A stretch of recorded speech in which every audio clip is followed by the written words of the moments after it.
Hi ವೀಕ್ಷಕರೇ, ಎಲ್ಲರಿಗೂ ನಮಸ್ಕಾರ. ನೋಡಿ, ಗೃಹಲಕ್ಷ್ಮಿ ಯೋಜನೆಯ ಪ್ರತಿಯೊಂದು ಫಲಾನುಭವಿಗಳ ಬ್ಯಾಂಕ್ ಖಾತೆಗೆ ಸರ್ಕಾರದಿಂದ 16 ಮತ್ತು 17ನೇ ಕಂತಿನ ಹಣ ಅಂದರೆ ಒಟ್ಟು 4,000 ಹಣ ನಾಳೆ ಮಂಗಳವಾರ ಡಿಸೆಂಬರ್ 31ರಂದು ಕರ್ನಾಟಕದ 29 ಜಿಲ್ಲೆಗಳ ಪ್ರತಿಯೊಂದು ಫಲಾನುಭವಿಗಳ ಬ್ಯಾಂಕ್ ಖಾತೆಗೆ ಸರ್ಕಾರ ಈ ಒಂದು ಹಣನ ಜಮಾ ಮಾಡ್ತಾ ಇದೆ. ಪ್ರತಿ ಫಲಾನುಭವಿಗಳು ನಿಮ್ಮ ಬ್ಯಾಂಕ್ ಖಾತೆಗೆ ಒಟ್ಟು 2 ಕಂತಿನ 4,000 ಹಣನ ಪಡ್ಕೋತೀರಾ.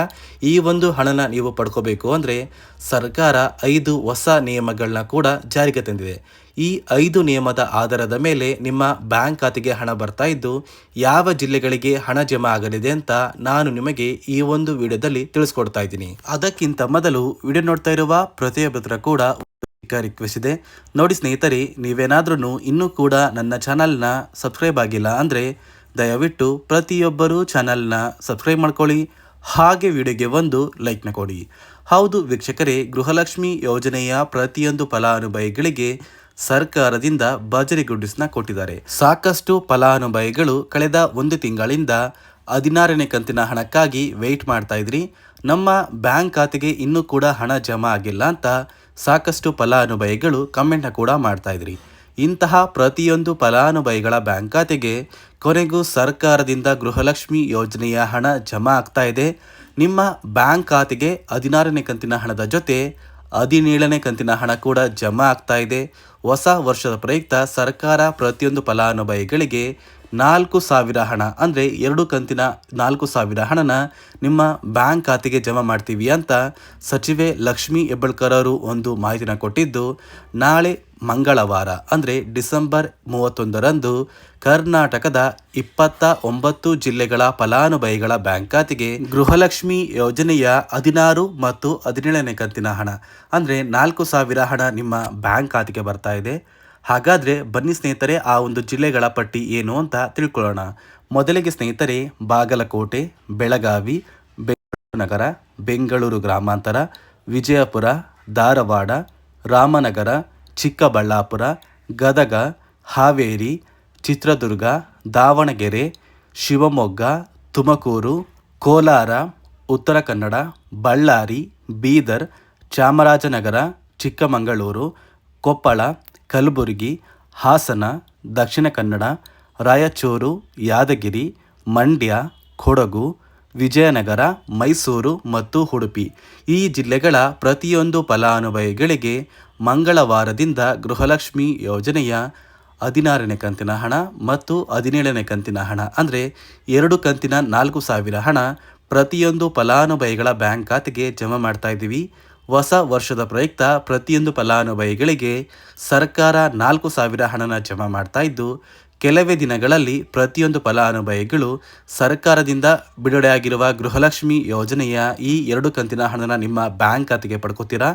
ಆದಷ್ಟು ಬೇಗ ನಿಮ್ಮ ಬ್ಯಾಂಕ್ ಖಾತೆಗೆ ಜಮಾ ಮಾಡ್ತೀವಿ ಅಂತ ಸರ್ಕಾರದಿಂದ ಒಂದು ಮುಖ್ಯವಾದ ಮಾಹಿತಿನ ಕೂಡ ಕೊಟ್ಟಿದ್ದಾರೆ. ಅದೇ ರೀತಿ ಸುಮಾರು 1,30,000 ಫಲಾನುಭವಿಗಳ ಬ್ಯಾಂಕ್ ಖಾತೆಗೆ ಈ ಬಾರಿ 16ನೇ ಕಂತಿನ ಹಣನ ಸರ್ಕಾರ ಕ್ಯಾನ್ಸಲ್ ಮಾಡಿದೆ. ಈ ಒಂದು ಫಲಾನುಭವಿಗಳಿಗೆ ಯಾವುದೇ ರೀತಿಯ ಗೃಹಲಕ್ಷ್ಮಿ ಯೋಜನೆಯ 2,000 ಹಣ ಇನ್ನು ಮುಂದೆ ಜಮಾ ಆಗೋದಿಲ್ಲ ಅಂತ ಸಚಿವೆ ಲಕ್ಷ್ಮೀ ಹೆಬ್ಬಾಳ್ಕರ್ ಅವರು ಮಾಹಿತಿನ ಕೊಟ್ಟಿದ್ದು, ಯಾವ ಕಾರಣಕ್ಕೆ ಈ ಫಲಾನುಭವಿಗಳಿಗೆ ಹಣ ಜಮಾ ಆಗ್ತಾ ಇಲ್ಲ ಅಂದರೆ ಸರ್ಕಾರ ಕೆಲವೇ ದಿನಗಳ ಹಿಂದೆ ಗೃಹಲಕ್ಷ್ಮಿ ಯೋಜನೆಯಲ್ಲಿ 5 ಹೊಸ ನಿಯಮಗಳನ್ನ ಜಾರಿಗೆ ತಂದರು. ಆ 5 ನಿಯಮದ ಆಧಾರದ ಮೇಲೆ ಫಲಾನುಭವಿಗಳ ಬ್ಯಾಂಕ್ ಖಾತೆಗೆ ಈ 2,000 ಹಣ ಜಮಾ ಆಗ್ತಾ ಇದೆ. ಹಾಗಾದರೆ ಬನ್ನಿ ಸ್ನೇಹಿತರೆ, ಆ 5 ನಿಯಮಗಳು ಏನು, ಆ ಒಂದು ನಿಯಮಗಳನ್ನ ಕಡ್ಡಾಯವಾಗಿ ನೀವು ಪಾಲಿಸಬೇಕಾ ಅಂದರೆ ಹೌದು ಸ್ನೇಹಿತರೆ, ಈ 5 ನಿಯಮಗಳನ್ನ ನೀವು ಕಡ್ಡಾಯವಾಗಿ ಪಾಲಿಸಿದರೆ ಮಾತ್ರ ನಿಮ್ಮ ಬ್ಯಾಂಕ್ ಖಾತೆಗೆ 2,000 ಹಣ ಬರೋದು. ಹಾಗಾದರೆ ಬನ್ನಿ ಸ್ನೇಹಿತರೆ, ಆ 5 ನಿಯಮಗಳು ಏನು ಅಂತ ತಿಳ್ಕೊಳ್ಳೋಣ. ನೋಡಿ ಸ್ನೇಹಿತರೆ, ಮೊದಲನೆಯ ಒಂದು ನಿಯಮ ಬಂದು ಗೃಹಲಕ್ಷ್ಮಿ ಯೋಜನೆಯ ಪ್ರತಿಯೊಂದು ಫಲಾನುಭವಿಗಳು ಯಾರೆಲ್ಲ ಇದ್ದೀರಾ, ನಿಮ್ಮ ಮನೆಯ ಪ್ರತಿಯೊಂದು ಸದಸ್ಯರ ಆಧಾರ್ ಕಾರ್ಡ್ನ ನಿಮ್ಮ ಬಳಿ ಇರುವಂತಹ ಒಂದು ರೇಷನ್ ಕಾರ್ಡಿಗೆ ಕಡ್ಡಾಯವಾಗಿ ಲಿಂಕ್ ಮಾಡಿಸ್ಬೇಕು. ಈ ಒಂದು ನಿಮ್ಮ ಆಧಾರ್ ಕಾರ್ಡ್ನ ಲಿಂಕ್ ಮಾಡಿಸೋದಕ್ಕೆ KYC ಅಂತ ಕರೀತಾರೆ. ಸಾಕಷ್ಟು ಫಲಾನುಭವಿಗಳ ಒಂದು ರೇಷನ್ ಕಾರ್ಡಿಗೆ KYC ಪೆಂಡಿಂಗ್ ಇದೆ. ಅದೇ ಒಂದು ಕಾರಣಕ್ಕೆ ಸರ್ಕಾರ ಈ ಬಾರಿ ಈ 5 ಹೊಸ ನಿಯಮಗಳನ್ನ ಜಾರಿಗೆ ತಂದಿದೆ. ಅದೇ ರೀತಿ ಎರಡನೆಯ ಒಂದು ನಿಯಮ ಬಂದು ಸಾಕಷ್ಟು ಫಲಾನುಭವಿಗಳ ಒಂದು ಆಧಾರ್ ಕಾರ್ಡ್ ಏನಿದೆ, ಆ ಒಂದು ಆಧಾರ್ ಕಾರ್ಡ್ 15 ವರ್ಷ ಅಥವಾ 15 ವರ್ಷಕ್ಕಿಂತ ಹೆಚ್ಚು ಹಳೆಯ ಆಧಾರ್ ಕಾರ್ಡ್ ಆಗಿದೆ. ಈ ಒಂದು ಫಲಾನುಭವಿಗಳು ಅವರ ಆಧಾರ್ ಕಾರ್ಡ್ಗೆ ಯಾವುದೇ ರೀತಿಯ ತಿದ್ದುಪಡಿ ಕೂಡ ಮಾಡಿಸಿಲ್ಲ ಮತ್ತು ಯಾವುದೇ ರೀತಿಯ ಒಂದು ಅಪ್ಡೇಟ್ನ ಕೂಡ ಮಾಡಿಸಿಲ್ಲ. ಅದೇ ಒಂದು ಕಾರಣಕ್ಕೆ ನಿಮ್ಮ ಆಧಾರ್ ಕಾರ್ಡ್ನ ನೀವು ತಿದ್ದುಪಡಿ ಮಾಡಿಸಿಲ್ಲ ಅಂದರೆ ನಿಮ್ಮ ಬ್ಯಾಂಕ್ ಖಾತೆಗೆ 2,000 ಹಣ ಜಮಾ ಆಗ್ತಾ ಇಲ್ಲ. ಮತ್ತೆ ಸ್ನೇಹಿತರೆ, ಸರ್ಕಾರ 16ನೇ ಕಂತಿನ ಹಣನ ಜಮಾ ಮಾಡುವ ಮುಂಚೆ ಪ್ರತಿಯೊಂದು ಫಲಾನುಭವಿಗಳ ಒಂದು ದಾಖಲಾತಿಗಳನ್ನ ಮರುಪರಿಶೀಲನೆ ಮಾಡಿದ್ದಾರೆ. ಈ ಒಂದು ಸಂದರ್ಭದಲ್ಲಿ ಫಲಾನುಭವಿಗಳು ಸರ್ಕಾರಕ್ಕೆ ತೆರಿಗೆನ ಕಟ್ತಾ ಇರೋದು ತಿಳಿದು ಬಂದಿದೆ. ಅದೇ ರೀತಿ 4ನೆಯ ಒಂದು ನಿಯಮ ಬಂದು ಸರ್ಕಾರದಿಂದ ಬರುವಂತಹ ಒಂದು ರೇಷನ್ನ ಕಳೆದ 3 ತಿಂಗಳಿಂದ ನೀವು ಪಡ್ಕೊಂಡಿಲ್ಲ ಅಂದರೆ ನಿಮ್ಮ ಬ್ಯಾಂಕ್ ಖಾತೆಗೆ ಗೃಹಲಕ್ಷ್ಮಿ ಯೋಜನೆಯ ಹಣ ಜಮಾ ಆಗೋದಿಲ್ಲ.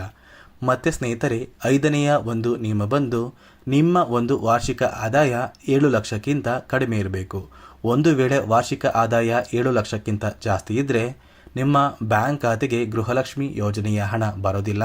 ಈ 5 ನಿಯಮದ ಆಧಾರದ ಮೇಲೆ ಪ್ರತಿಯೊಂದು ಫಲಾನುಭವಿಗಳಿಗೂ ಹಣ ಜಮಾ ಆಗ್ತಾ ಇದೆ. ನಾಳೆ ಮಂಗಳವಾರ ಡಿಸೆಂಬರ್ 31ರಂದು ಕರ್ನಾಟಕದ 29 ಜಿಲ್ಲೆಗಳ ಪ್ರತಿಯೊಂದು ಫಲಾನುಭವಿಗಳ ಬ್ಯಾಂಕ್ ಖಾತೆಗೆ 4,000 ಹಣ ಜಮಾ ಆಗೋದಕ್ಕೆ ಶುರುವಾಗುತ್ತೆ.